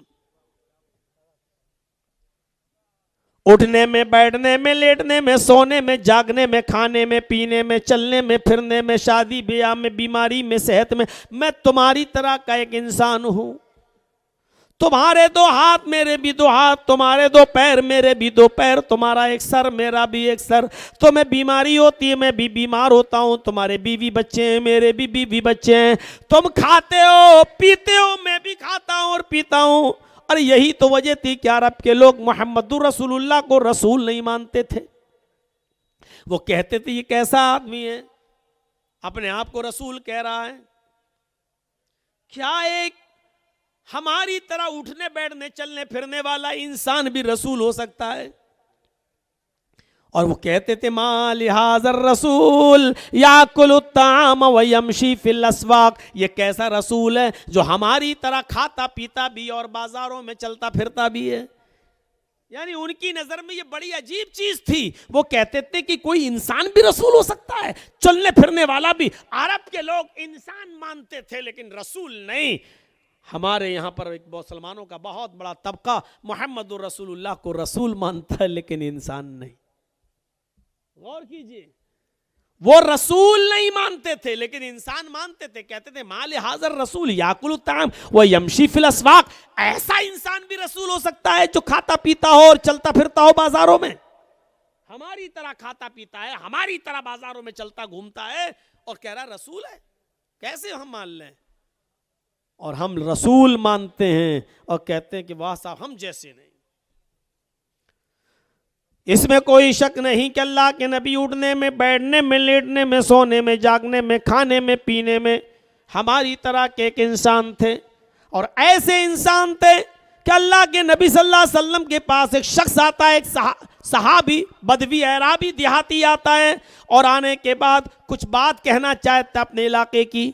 अल्लाह के नबी सल्लल्लाहु अलैहि वसल्लम ने कहा, हाँ बोलो क्या बात। वो आया और कुछ कहना चाह रहा है, अल्लाह के रसूल, और कांपने लगा, थर्राने लगा। अल्लाह के नबी ने कहा, बोलो क्या बात है, क्यों डर रहे हो, बोलो। कहा कि वो मैं अपने इलाके के लिए, फिर कांपने लगा। अल्लाह के रसूल अपनी जगह से उठे और उस देहाती के पास, उस अराबी के पास गए, और जाने के बाद उसके दोनों कांधों को पकड़ा, ऐसे दोनों कांधों को पकड़ा और कहा, ला तखफ, डरो नहीं, क्यों डर रहे हो। और आगे जो जुमले कहे वो देखिए, इन्नी लस्तु बी मलिक, मैं बादशाह नहीं हूं। क्यों डर रहे हो, मैं बादशाह नहीं हूं। मेरे सामने तुम कुछ बात कहना चाहते हो, कहो। इन्नी लस्तु बी मलिक, मैं बादशाह नहीं हूं। अब उसने सोचा, हाँ ये तो सही कह रहे हैं, मैं बादशाह नहीं हूं। और उसका डर उसके दिल से निकालने के लिए आपने कहा, अनबनु इमरातिन ताकुलुल कदीद, बोलो जो बोलना हो, मैं बादशाह नहीं हूं, डरो मत। मैं भी एक ऐसी औरत का बेटा हूं, मुझे भी ऐसी मां ने पैदा किया है, मैं भी एक ऐसी औरत के पेट से बाहर आया हूं जो गोश्त के सूखे टुकड़े खाती थी। अनबनु इमरातिन ताकुलुल कदीद, मैं भी ऐसी मां का बेटा हूं जो गोश्त के सूखे टुकड़े खाती थी। कदीद अरब के अंदर क्या करते थे, ऊंट का गोश्त, जैसे ऊंट को नहर किया, 2 किलो 4 किलो 5 किलो का बड़ा टुकड़ा उसका काटा, और उसको साल्ट लगाकर, नमक वगैरह लगाकर उसको धूप में खुश्क कर लिया जाता था, धूप में उसको सुखा लिया जाता था, और फिर जरूरत जब पड़ती थी तो उसी में से थोड़ा थोड़ा काट कर जरूरत के वक्त पका लिया करते थे और खा लिया करते थे, और बाकी टुकड़ा रखा रहता था। फिर कभी जरूरत पड़ी 1 हफ्ते बाद, फिर थोड़ा सा काटा, फिर पकाया और खाया। इस गोश्त को कदीद कहते हैं अरबी जबान में। तो अल्लाह के नबी ने क्या फरमाया, अना बनो इमरातिन ताकुलुल कदीद, क्यों डरते हो मुझसे, मैं भी ऐसी मां का बेटा हूं जो गोश्त के सूखे टुकड़े खाती थी। यानी ताजा गोश्त भी जिसको खाने को नहीं मिलता था, कभी 4-5 किलो का टुकड़ा साल्ट नमक वगैरह लगा के धूप में सुखा लिया, और जरूरत पड़ी तो उसी में से काट के पका लिया। ये गोश्त का टुकड़ा 2-2, 3-3, 4-4, 5-5 महीने चला करता था। गोश्त के सूखे टुकड़े खाने वाली औरत का बेटा हूं मैं। उसके बाद उस देहाती का डर निकला नबी अकरम सल्लल्लाहु अलैहि वसल्लम के ताल्लुक से, और फिर उसने अपनी बात अल्लाह के रसूल के सामने रखी। मैं बताना ये चाहता हूं कि लोगों ने तसव्वुर क्या दिया है अपने अपने महान पुरुषों के बारे में। किसी ने बुद्ध भगवान, किसी ने नानक भगवान, किसी ने महावीर भगवान, किसी ने कृष्ण भगवान, किसी ने राम भगवान, किसी ने सन ऑफ गॉड ईसा को अल्लाह का बेटा, किसी ने कुछ। लेकिन इस्लाम ने तसव्वुर यही दिया कि मोहम्मद रसूलुल्लाह भगवान नहीं थे, खुदा नहीं थे, अल्लाह नहीं थे, बल्कि वो एक ऐसी मां के बेटे थे जो गोश्त के सूखे टुकड़े खाती थी। यहां से हम अंदाजा लगाएं कि खुसूसियत क्या है इस्लाम की। इतनी सादगी कोई पेश करेगा? अल्लाह के नबी सल्लल्लाहु अलैहि वसल्लम ने भी कभी अपनी जबान से ऐसे जुमले अदा नहीं किए, न करवाए, बल्कि आपको लोगों को यह सिखाने में अच्छा लगता था कि ला इलाहा इल्लल्लाह मुहम्मदुर रसूलुल्लाह, मुहम्मदुर रसूलुल्लाह के अलावा आप ये कहलवाया करते थे कि ये कहो अशहदु अन्ना मुहम्मदन अब्दुहु व रसूलुहु। इसमें अब्दियत का इकरार भी है और रिसालत का इकरार भी है। इस बात का इकरार करो और गवाही दो कि अल्लाह के अलावा कोई माबूद नहीं, और इस बात की भी गवाही दो कि मोहम्मद अब्दुहु अल्लाह के बंदे हैं और उसके रसूल हैं। इस बात का इकरार करो कि पहले बंदे हैं और बाद में रसूल हैं। तो मेरे भाइयों, ये इस्लाम ने तालीम दी है और शिक्षा दी है। जब आपने यहूद और नसारा को देखा, जब आपने यहूद और नसारा को देखा कि वो अपने अपने नबियों की कब्रों को सजदा कर रहे हैं, तो आपको बड़ा मलाल हुआ। कुछ लोग हियरा बस्ती है एक मुल्क शाम के अंदर, कुछ लोग कुछ हियरा बस्ती से आए मुसलमान, वहां उन्होंने उस बस्ती के अंदर शाम में देखा कि वहां के यहूदी और ईसाई अपने अपने आलिमों को और अपने अपने बुजुर्गों को सजदा कर रहे हैं। तो ये लोग अल्लाह के नबी के पास जब मदीने आए तो अल्लाह के रसूल से कहने लगे, आए अल्लाह के नबी सल्लल्लाहु अलैहि वसल्लम, मैंने हीरा बस्ती के अंदर शाम के इलाके में यहूदी और ईसाइयों को देखा है कि वो अपने अपने नबियों को और अपने अपने बुजुर्गों को सजदा कर रहे हैं, तो क्या मैं आपको सजदा ना करूं? फिर उन्होंने एक और सवाल कर दिया, अय अल्लाह के नबी, जब आप इंतकाल फरमा जाएं, जब आप इस दुनिया से रुखसत हो जाएं और आपको कब्र में दफन कर दिया जाए, अल्फाज देखिए हदीस के, फरमाया अल्लाह के नबी सल्लल्लाहु अलैहि वसल्लम ने, क्या उन लोगों ने पूछा क्या मैं आपको सजदा ना करूं? जब यहूद और नसारा अपने अपने बुजुर्गों को, उलमा को सजदा कर रहे हैं, तो आप तो ज्यादा हकदार हैं, मैं आपको सजदा ना करूं? तो अल्लाह के नबी ने क्या कहा उनसे, लौ मररता बिकबरी अन अतसजुदु लहू, लौ मररता बिकबरी अतसजुदु लहू, क्या कल मेरे इंतकाल के बाद तुम मेरी कब्र के पास से गुजरोगे तो क्या तुम उसको सजदा करोगे? वो क्या कह रहे हैं, अय अल्लाह के रसूल, मैंने देखा है कि लोग अपने अपने उलमा को सजदा कर रहे हैं, यहूद और नसारा अपने अपने बुजुर्गों को सजदा कर रहे हैं, तो क्या मैं आपको सजदा ना करूं? वो जिंदगी में इजाजत मांग रहे हैं साहबा, क्या मैं आपको सजदा ना करूं? और आप जिंदगी में तो छोड़ो, आप उनसे सवाल कर रहे हैं, लौ मररता बिकबरी तसजुदु लहू, क्या तुम मेरी कब्र के पास से गुजरोगे तो सजदा करोगे? कोई मुआफिकत देख रहे हैं सवाल और जवाब में? वो इजाजत मांग रहे हैं साहबा कि मैं क्या आपको सजदा ना करूं, यानी आप भी तो जिंदा, क्या मैं आपको सजदा ना करूं? तो अल्लाह के रसूल सल्लल्लाहु अलैहि वसल्लम कह रहे हैं, क्या तुम मेरी कब्र के पास से गुजरोगे तो सजदा करोगे? यानी आपको फिक्र अपनी जिंदगी की नहीं है, आपको फिक्र है अपने इंतकाल के बाद कहीं ये लोग मेरी कब्र को सजदा ना करने लगे।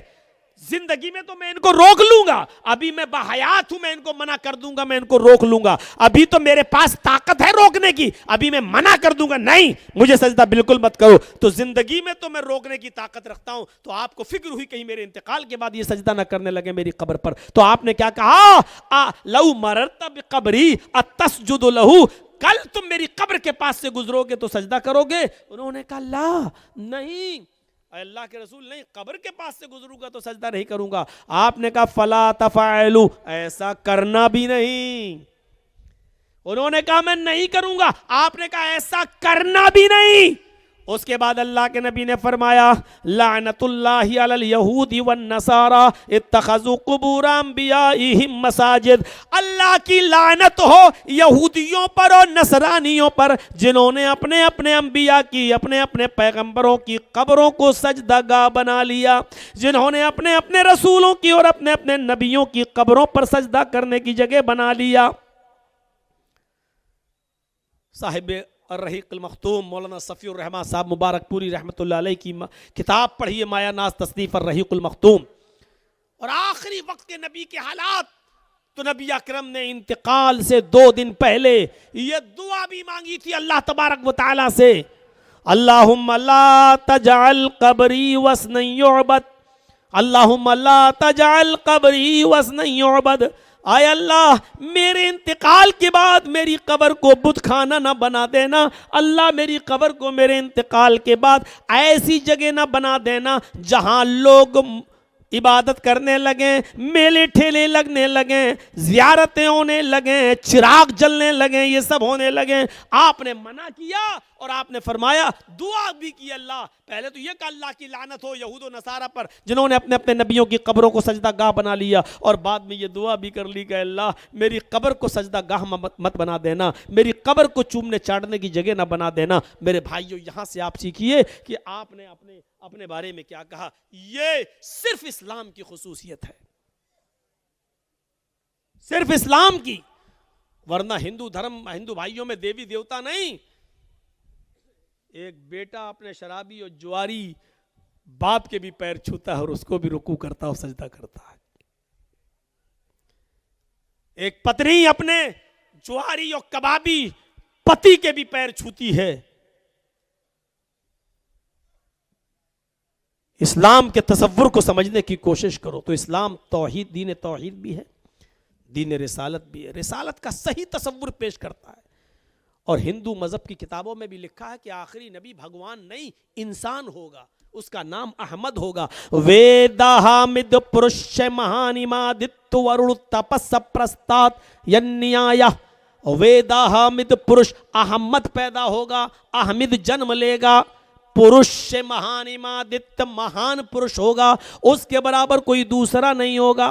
पुरुष इंसान कहा गया है वेदों में, अहमद नाम बताया गया है। अल्लाह के नबी के दो नाम थे ना, एक मोहम्मद और अहमद, दोनों नाम कुरान में आए हैं। मोहम्मद नाम आपके दादा अब्दुल मुत्तलिब ने रखा है और अहमद नाम आपकी मां आमिना ने रखा है, और दोनों नाम कुरान में आए हैं। मुहम्मदुर रसूलुल्लाह वल्लज़ीना माअहु अशिद्दाउ अलल कुफ़्फ़ारि रहमाउ बैनहुम, ये मोहम्मद नाम भी आया है। और ईसा अलैहिस्सलाम ने बशारत दी अपनी कौम को, तो कहा था व मुबश्शिरम बिरसूलिन याती मिन बाद इस्मुहु अहमद, मैं तुम्हें खुशखबरी सुनाता हूँ एक ऐसे रसूल की जो मेरे बाद आएगा, उसका नाम अहमद होगा। मोहम्मद और अहमद दोनों नाम आए, और वेदों में क्या कहा गया, वो भगवान नहीं होगा, अहमद उसका नाम होगा, पुरुष इंसान होगा, महान इमादित्य, इतना बड़ा महान पुरुष होगा कि उसके बराबर कोई दूसरा नहीं होगा। वरुण तपसा, ईश्वर का, अल्लाह का बहुत ज्यादा नाम लेने वाला होगा, अल्लाह का नाम बहुत ज्यादा लेगा। अल्लाह का नाम जितना अल्लाह के नबी ने लिया, हमें कोई लेता हुआ नजर ही नहीं आता। कहां है, मुझे दुनिया अपनी तारीख में दिखलाए कि किसने नाम लिया है अल्लाह का इतना ज्यादा। सुबह से लेकर सोने तक, उठे बिस्तर से, सबसे पहले आंख खुली, आंख खुलते ही अल्लाह का नाम, अल्हम्दुलिल्लाहिल्लज़ी अहयाना बअदा मा अमातना व इलैहिन नुशूर। अल्हम्दुलिल्लाहिल्लज़ी अहयाना, अल्लाह का नाम। अब नमाज पढ़ने के लिए उठ रहे हैं, चाहे तहज्जुद हो या फजर की नमाज हो, तो वुजू बनाने के लिए जैसे ही बैठे, बिस्मिल्लाह, अल्लाह का नाम। वुजू बनाकर फारिग हुए, अशहदु अल्ला इलाहा इल्लल्लाह, अल्लाह का नाम।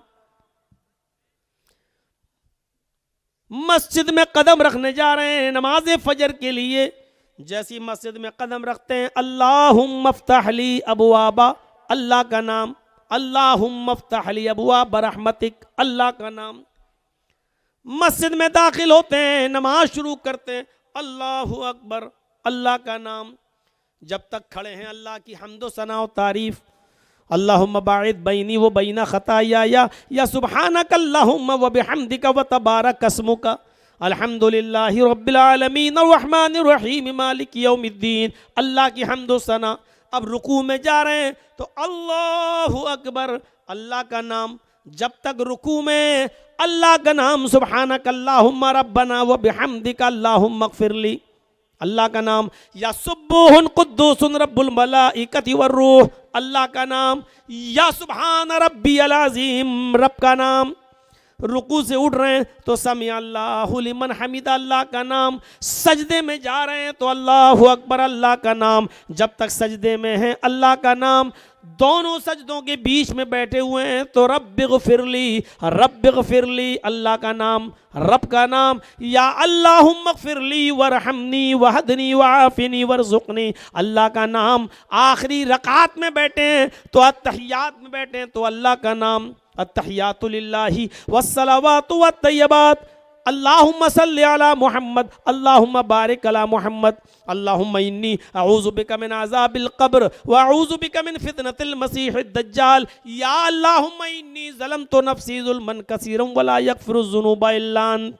अल्लाह के नबी ये दुआ पढ़ा करते थे, अल्लाहुम्मा इन्नी अऊज़ु बिका मिन अज़ाबिल क़ब्र। और अबू बकर सिद्दीक़ ये दुआ पढ़ा करते थे, अल्लाहुम्मा इन्नी ज़लमतु नफ़्सी ज़ुल्मन कसीरा। दोनों बुखारी के अंदर आई हैं। अल्लाह के नबी सल्लल्लाहु अलैहि वसल्लम से जब अबू बकर सिद्दीक़ ने पूछा और कहा कि अल्लाह के नबी मुझे कोई ऐसी दुआ बताइए जिस दुआ को पढ़कर मैं अपने गुनाहों की माफ़ी अल्लाह ताला से मांगता रहूं, तो अल्लाह के नबी ने उनको ये दुआ सिखलाई, आए अबू बकर तुम ये दुआ पढ़ते रहा करो, अल्लाहुम्मा इन्नी ज़लमतु नफ़्सी ज़ुल्मन कसीरा वला यग़फ़िरुज़ ज़ुनूबा इल्ला अंत फ़ग़फ़िर ली मग़फ़िरतम मिन इंदिका वरहमनी इन्नका अंतल गफ़ूरुर रहीम। ये दुआ सिखलाई थी अल्लाह के नबी सल्लल्लाहु अलैहि वसल्लम ने। और ख़ुद अल्लाह के नबी का मामूल ये था कि आप ये दुआ पढ़ा करते थे, अल्लाहुम्मा इन्नी अऊज़ु बिका मिन अज़ाबिल क़ब्र व अऊज़ु बिका मिन फितनतिल मसीहिद दज्जाल। मेरे भाइयों, अल्लाह का नाम यहाँ पर भी ले रहे हैं। नमाज शुरू की थी तो अल्लाह के नाम के साथ,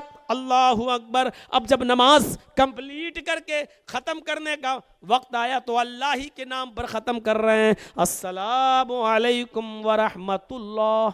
अल्लाह का नाम, नमाज से फारिग। अब जब तक मस्जिद में बैठे हैं अल्लाह का नाम, अल्लाहु अकबर, अस्तगफिरुल्लाह, अस्तगफिरुल्लाह, अस्तगफिरुल्लाह, अल्लाहुम्मा अंतस्सलाम व मिनकस्सलाम, अल्लाहु ला इलाहा इल्ला अंता सुब्हानका इन्नी कुन्तु मिनज़ ज़ालिमीन, या ला इलाहा इल्लल्लाह वहदहु ला शरीका लह लहुल मुल्कु व लहुल हम्द व हुवा अला कुल्लि शैइन क़दीर, अल्लाहु ला इलाहा इल्ला हुवल हय्युल क़य्यूम ला तख़ुज़ुहु सिनतुन व ला नौम, क़ुल अऊज़ु बिरब्बिल फ़लक़ क़ुल अऊज़ु बिरब्बिन नास क़ुल हुवल्लाहु अहद, सुभान अल्लाह, अल्हम्दुलिल्लाह, अल्लाहु अकबर। जब तक मस्जिद में बैठे हैं अल्लाह का नाम। अब मस्जिद से निकल रहे हैं तब भी अल्लाह का नाम, अल्लाहुम्मा इन्नी अस्अलुका मिन फ़ज़लिक। घर में दाखिल हो रहे हैं तो अस्सलामु अलैकुम व रहमतुल्लाह। घर से बाहर निकल रहे हैं, बिस्मिल्लाहि तवक्कलतु अलल्लाह रब्बी व रब्बुकल्लाह। किसी आदमी से मुलाकात हो गई, अस्सलामु अलैकुम व रहमतुल्लाह। मुसाफा कर रहे हैं तो यग़फ़िरुल्लाहु लना व लकुम। छींक आई तो अल्हम्दुलिल्लाह, सामने वाला छींक दिया और उसकी मुंह से निकल गया अल्हम्दुलिल्लाह, तो उसको जवाब दे रहे हैं यरहमुकल्लाह। कपड़ा पहन रहे हैं तो अल्लाह का नाम, कपड़ा उतार रहे हैं तो अल्लाह का नाम, घर में दाखिल हो रहे हैं तो अल्लाह का नाम, घर से निकल रहे हैं तो अल्लाह का नाम, किसी ऊंची जगह पर चल रहे हैं तो अल्लाहु अकबर, किसी ऊंचाई से नीचे, पहाड़ी से नीचे उतर रहे हैं तो सुभान अल्लाह। एक मिनट ऐसा बता दो कि जिस मिनट में मोहम्मद रसूलुल्लाह की जबान अल्लाह का नाम न ले रही हो। खाना खा रहे हैं तो बिस्मिल्लाह, खाना खा के फारिग हुए तो अल्हम्दुलिल्लाह। अगर अपनी बीवी से अपने जायज मतालबात पूरे कर रहे हैं तो उधर भी अल्लाह का नाम, अल्लाहुम्मा जन्निब शैतान व जन्निब शैतानी मा रज़क़ना। गौर करो मेरे भाई, यहां तक के लैट्रीन और पेशाब और पैखाने में जा रहे हैं तो उधर भी अल्लाहुम्मा इन्नी अऊज़ु बिका मिनल खुब्सी वल खबाइस। पूरा दिन आपका गुजर गया अल्लाह का नाम लेते लेते, अब बिस्तर पे सोने की बारी आई, उठे थे तो अल्लाह का नाम लेकर, अब सो रहे हैं तब भी अल्लाहुम्मा बिइस्मिका अमूतु व अहया वरुण तपसा। अल्लाह का बहुत नाम लेगा। अल्लाह का इतना नाम लिया है तो सिर्फ जनाब मोहम्मद रसूलुल्लाह सल्लल्लाहु अलैहि वसल्लम ने। तो इस्लाम की खुसूसियत क्या है कि ये दीन तौहीद भी है, दीन रिसालत भी है, दीन मसावात, बराबरी का सबसे बड़ा अलंबरदार, मसावात का सबसे बड़ा अलंबरदार। आज भी सेकुलर की बातें होती हैं, लेकिन आज भी किसी मंदिर के अंदर किसी हरिजन की एंट्री आज भी नहीं होती है। आज भी कोई ऊंची कौम का आदमी किसी नीची कौम जात की बरादरी के आदमी के साथ एक थाली में नहीं खा सकता है। आज भी ब्राह्मण और हरिजन दोनों एक साथ मिलकर किसी मंदिर में पूजा नहीं कर सकते हैं। डॉक्टर अंबेडकर ने यही सब चीजें तो देखी थी तो उन्होंने छोड़ दिया था हिंदू धर्म और कहा था कि मैं इस्लाम कबूल कर रहा हूं। लेकिन महात्मा गांधी ने कह दिया कौन सा इस्लाम? हनफी, शाफी, मालिकी, हम्बली, शिया, सुन्नी, बरेलवी, कादियानी, चकलालवी, रिजवी, अहले हदीस हैं? ये क्या? उन्होंने इतने नाम गिना दिए। उन्होंने कहा ओफो, कुरान पढ़ा तो समझ में आ गया, मैं इस्लाम लाने के लिए तैयार। अब इतने मसलक तुमने बता दिए, अब इनमें से कौन अच्छा है सबको पढ़ना पड़ेगा हमें। अगर एक साल भी सबको पढ़ा तो 72 साल लग जाएंगे 72 फिरकों को पढ़ने में। इतनी तो मेरी जिंदगी भी नहीं रह गई है। गौर कीजिए, कुरान पढ़ा तो समझ में आ गया। और जब महात्मा गांधी ने उनके सामने हनफी, शाफी, मालिकी, हम्बली, चकलालवी, कादियानी, शिया, सुन्नी, बरेलवी, ये वहाबी, ये सब रखा तो उनका दिमाग चकरा गया। उन्होंने कहा मैं इस्लाम भी छोड़ रहा हूं, अब मैं बौद्ध धर्म कबूल कर रहा हूं। फिर वो बुद्धिस्ट बन गए अपने 20,000 अनुयायियों के साथ। मसावात का दर्स अगर देता है तो इस्लाम देता है। या युहन्नास इन्ना खलकनाकुम मिन ज़करिन व उन्सा वजअलनाकुम शुऊबन व क़बाइला लिताअरफू इन्ना अक्रमकुम इंदल्लाहि अत्काकुम। आए संपूर्ण जगत की मानव जाति, आए सारी दुनिया के इंसानों, हमने तुम्हें एक ही मर्द और एक ही औरत से पैदा किया है। तुम्हारा बाप एक, तुम्हारी माँ एक, तुम सब आदम की औलाद हो, तुम सब हव्वा के बेटे हो, तुम सबका एक ही बाप है मनु आशु, और तुम सबकी एक ही माँ है शत्रुपा ह्यूबती। तुम सब इसी माँ के और इसी बाप के बेटे हो। ये कुरान ने सबको भाई भाई कहा है, सबको कहा तुम सारी दुनिया के इंसानों, तुम्हारा बाप एक है, तुम्हारी माँ एक है। इन्ना खलकनाकुम मिन ज़करिन व उन्सा। और इस्लाम लाने के बाद सारे काले गोरे के फर्क को मिटा दिया जाता है। देख लीजिए, हय्या अलस सलाह की आज़ान की आवाज जब कानों में पड़ती है, अमीर गरीब सब अल्लाह के घर में जमाए। अंसारी भी है, खान भी है। मस्जिद के बाहर अपने आप को बड़ा कहना, छोटा कहना, तू बड़ा मैं बड़ा, तू छोटा मैं छोटा, ये मस्जिद के बाहर कहना। मेरे घर में आए हो तो सब बराबर हो, खान भी हो, अंसारी भी हो, तेली भी हो, सो भी जिस बिरादरी के मानने वाले हो, सब लोग मेरे घर में एक हैं। कदम से कदम सबको मिलाना है, टखने से टखना सबको मिलाना है, कांधे से कांधा सबको मिलाना है। बहुत बड़ा अमीर आदमी हो, चाहे कितनी बड़ी दौलत हो, लेकिन इल्म नहीं है। एक गरीब आदमी का बच्चा आलिम कुरान है या आलिम है हदीस है, पढ़ के आया है मदरसे से, बहुत गरीब है बच्चा, बेचारा उसका बाप ज़कात ले लेके खाता है और अपने बच्चों को खिलाता है। लेकिन अगर इल्म में माहिर और आगे है, मौलवी है, हाफिज है, तो वो मुसल्ला इमामत पे खड़ा होगा और बड़े से बड़ा अमीर उसके पीछे नमाज पढ़ेगा। ये मसावात का दर्स अगर किसी मजहब ने इज्तिमाई शक्ल में दिया है तो वो इस्लाम है। यही आजान की आवाज पार्लियामेंट में एमपी और एमएलए मुसलमानों के लिए भी है, और यही आजान की आवाज सड़कों पर भीख मांगने वाले भिखारियों के लिए भी है। दोनों एक ही वक्त में मस्जिद में आएंगे। अमीर के लिए कोई अलग वक्त और गरीब के लिए कोई अलग वक्त नहीं। अमीर के लिए कोई और मस्जिद नहीं और गरीब के लिए कोई और मस्जिद नहीं। मेरे घर में आए हो तो सब बराबर हो, सब फकीर हो। यहां मांगो मुझसे, अपने घर में दौलत दिखाना, मेरे घर में तुम सब फकीर हो। अंतुमुल फुकरा, आए मस्जिद में आने वालों तुम सब फकीर हो, तुम सब मेरे फकीर हो। वल्लाहु गनीयुन हमीद, अल्लाह गनी है, वो बेनियाज है, वही काबिल तारीफ है। बस अल्लाह ही मालिक है और सब फकीर हैं। ये दर्स देता है इस्लाम। नमाज हमें ये दर्स देती है, साथ में पैर से पैर और टखने से टखना, कदम से कदम। कोई अमीर आदमी ये नहीं कह सकता हट, गरीब आदमी चल पैर उधर कर, और ये भी नहीं कह सकता ये चल हट पीछे जा चल। किसी के बाप में इतनी हिम्मत नहीं। अमीर होगा तू तो अपने घर का, अल्लाह के घर में तू भी फकीर है, तू भी मांगने गया है। बड़े बड़े चौधरियों की और बड़े बड़े सरमायादारों की चौधराहट मस्जिद में आने के बाद सब फेल। क्यों? तुम सब फकीर मांगने ही तो आए हो। पूरी नमाज क्या दुआ ही तो है, पूरी नमाज क्या भीख ही तो है। आप अल्लाह से मांगी तो रहे हो, इहदिना सिरातल मुस्तकीम, अल्लाह हमको सीधा रास्ता दिखा। आप मांगी तो रहे हो, अल्लाहुम्मा ग़फ़िरली, अल्लाह मुझे बख्श दे, वरहमनी, मेरे ऊपर रहम फरमा, वहदनी, मुझे हिदायत दे, वआफ़िनी, मुझे आफियत दे, वरज़ुक़नी, और मुझे रिज़्क़ दे। अरे मांग ही तो रहे हो तुम अल्लाह से, पूरी नमाज तो भीख है। यानी आप अल्लाह से मांगने गए हैं।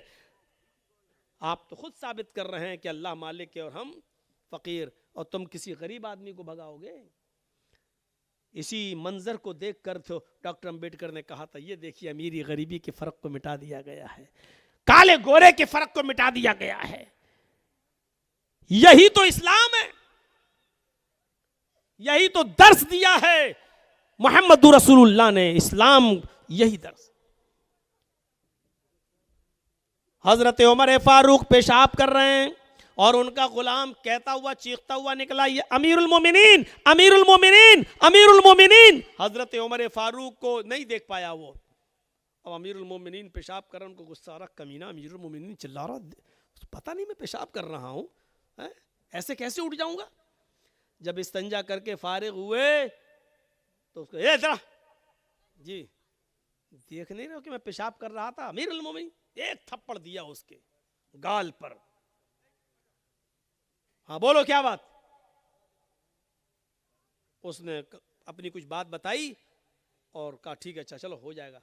उसके बाद जब जाने लगे, हजरत उमर फारूक इधर मुड़े, वो इधर मुड़ा। उनका गुलाम कहने लगा, अमीरुल मोमिनीन, आप मुझे जिस काम के लिए भेज रहे हैं मैं जा रहा हूं, लेकिन थोड़ी सी गुजारिश है। कहा जी बोलो। अभी अभी आपने मेरे गाल पर जो थप्पड़ मारा है, बस आपको मैं इतना कहना चाहता हूं कि थोड़ा सा अकेले में जाकर, अपने घर में तन्हाई में जाकर थोड़ी देर के लिए इतना सोच लेना कि ये थप्पड़ आपने जायज मारा है कि नाजायज मारा है। इतना एहसास कर लेना, कहीं आपने धोखे में और उजलत में, जल्दबाजी में तो मेरे गाल पे थप्पड़ नहीं मार दिया।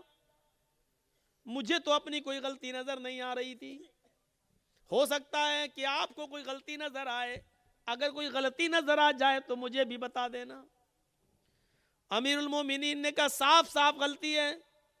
जब तुम देख रहे हो कि मैं पेशाब कर रहा हूं, बैठा हूं इस्तंजे के लिए, फिर तुम अमीरुल मोमिनीन चिल्ला रहे हो। कोई आदमी पेशाब छोड़कर कैसे आ जाएगा। उस आदमी ने जवाब दिया, गुलाम ने, अमीरुल मोमिनीन, अल्लाह की कसम खाकर कहता हूं, उसकी इज्जत व जलाल की कसम खाकर कहता हूं, मुझे नहीं मालूम था कि आप पेशाब कर रहे हैं, बैठे हुए हैं। मेरी नजर तो आपके ऊपर पड़ी नहीं। मैं रोजाना आपके दरवाजे पर खड़े होकर अमीरुल मोमिनीन कहता था, आज भी मैंने कह दिया, ये सोच कर कि आप अंदर होंगे तो बाहर निकल आएंगे। मैंने घर के दरवाजे पर खड़े होकर अमीरुल मोमिनीन चिल्लाया, मैंने मुड़ के नहीं देखा कि आप इधर नाली के किनारे पर बैठकर पेशाब कर रहे हैं। मैंने मेरी नजर आपके ऊपर नहीं पड़ी, और इस बात को मैं अल्लाह की कसम खाकर बता सकता हूं, कह सकता हूं। हजरत उमर फारूक ने कहा, जब तूने अल्लाह की कसम खाकर इतनी बड़ी बात कह दी तो बात ही खत्म है। फिर मैंने तुझे जो थप्पड़ मारा है वो मेरी गलती है, वो मेरा कसूर है। आए मेरे खादिम, तुम भी, ये गाल हाजिर है, और तुम भी जोरदार थप्पड़, जितनी जोर से मैंने तुम्हें मारा है उतनी जोर से थप्पड़ तुम मेरे गाल पर मार लो। उसने कहा, अमीरुल मोमिनीन, मुझे मारना ही नहीं है, बस एहसास दिलाना है। अगर आपको अपनी गलती का एहसास हो गया तो मैंने आपको माफ कर दिया। फरमाया उसको पकड़कर कि तुम इसलिए माफ कर रहे हो क्योंकि मैं अमीरुल मोमिनीन हूं, तुम मेरे नीचे हो, खादिम हो। ऐसा ना हो कि कल कयामत के दिन तुम मेरा गरीबान पकड़ लो और कयामत के दिन तुम मेरा बदला ले लो। नहीं, तुम्हें आज बदला लेना होगा। उस खातिम ने, उस गुलाम ने कहा, अमीरुल मोमिनीन, मैं उसी अल्लाह की कसम खाकर कहता हूं कि मैंने दिल से आपको माफ कर दिया है। जब आपने अपनी गलती का एतराफ कर लिया है तो मैं दिल से माफ कर रहा हूं। मैं अल्लाह की इज्जत व जलाल की कसम खाकर कहता हूं, कयामत के दिन मैं आपसे बदला लेने का कोई हकदार नहीं हो सकता, इसलिए कि मैं आपको इसी दुनिया में अल्लाह के लिए माफ कर रहा हूं। जब हजरत उमर ने ये सुना तब उसको छोड़ा कि जब तुमने अल्लाह की कसम खाकर मुझे माफ कर दिया तो अमीरुल मोमिनीन। ये तो हिंदुस्तान जैसे एक मुल्क के नहीं, 22 लाख मुरब्बा मील पर हुकूमत करने वाली शख्सियत, 22 लाख मुरब्बा मील। अरब भी, ईरान भी उसी में, मिस्र भी उसी में, आजरबाईजान भी उसी में, उर्दू भी उसी में, अलजायर भी उसी में, शाम भी उसी में। गौर कीजिए, इतनी सारे के सारे जो आज अलग अलग मुल्क बन गए हैं, इतनी बड़ी बस्ती के अकेले 22 लाख मुरब्बा मील पर हुकूमत करने वाली शख्सियत, और अपने आप को बदले के लिए पेश कर रही है मुझे भी मारो। क्यों? क्योंकि इस्लाम लाने के बाद अमीर और गरीब का कोई फर्क नहीं। गाल के बदले गाल, हाथ के बदले हाथ, गर्दन के बदले गर्दन। मैंने तुम्हें मारा है, तुम मुझे मारो।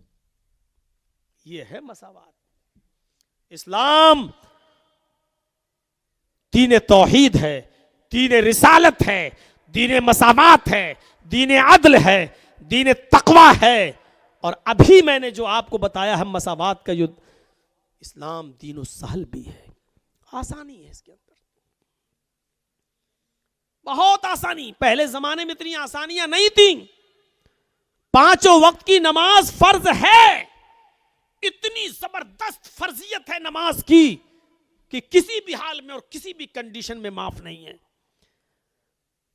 खड़े होकर पढ़ने की ताकत नहीं है तो बैठ के पढ़ो लेकिन पढ़ो, बैठ के पढ़ने की ताकत नहीं है तो लेट के पढ़ो लेकिन पढ़ो। यही आसानी है। यह नहीं कहा कि मर रहे हो लेकिन खड़े होकर पढ़ो, यह नहीं कहा जान जा रही हो फिर भी खड़े होकर पढ़ो। माफ तो किसी कंडीशन में नहीं है, लेकिन आसानी इतनी दे रखी है कि खड़े होकर पढ़ने की ताकत नहीं तो बैठ के पढ़ो, बैठ के नहीं तो लेट के पढ़ो, इशारे से पढ़ो। होंठ हिलाकर पढ़ सकते हो तो होंठ ही हिलाकर पढ़ो। वुजू करने से तबीयत और खराब हो रही है तो तयम्मुम करके पढ़ो लेकिन पढ़ो। पेशाब की में नलकी पड़ी हुई है, पाइप पड़ा हुआ है, पेशाब की थैली लटकी हुई है, इस कंडीशन में भी आपको नमाज पढ़ना है। मुंह के होंठ हिलाकर पढ़ना है, जबान हिलाकर पढ़ना है, लेकिन पढ़ना है। आसानी कर दी। इस्लाम दीन एतदाल, दीन मोतदिल है। इसके अंदर एतदाल ही एतदाल मिलेगा। ज़कात फर्ज है मुसलमानों हम सब के ऊपर, लेकिन जो साहिब इस्तिताअत ना हो, यह नहीं कहा गया कि तुम अपना घर बेचो तब ज़कात दो। एतदाल में ज़कात फर्ज है उन लोगों पर जो साहिब इस्तिताअत हो। हज फर्ज है हम सब के ऊपर, लेकिन जो इन इस्तिताअत इलैहि सबीला, जो वहां तक जाने की ताकत रखता हो। हज फर्ज है मुसलमान पर, लेकिन यह नहीं कहा गया कि अपनी दुकान बेचकर जाओ लेकिन जाओ। यह नहीं कहा गया अपना मकान बेचकर जाओ लेकिन जाओ। आसानी है इस्लाम के अंदर।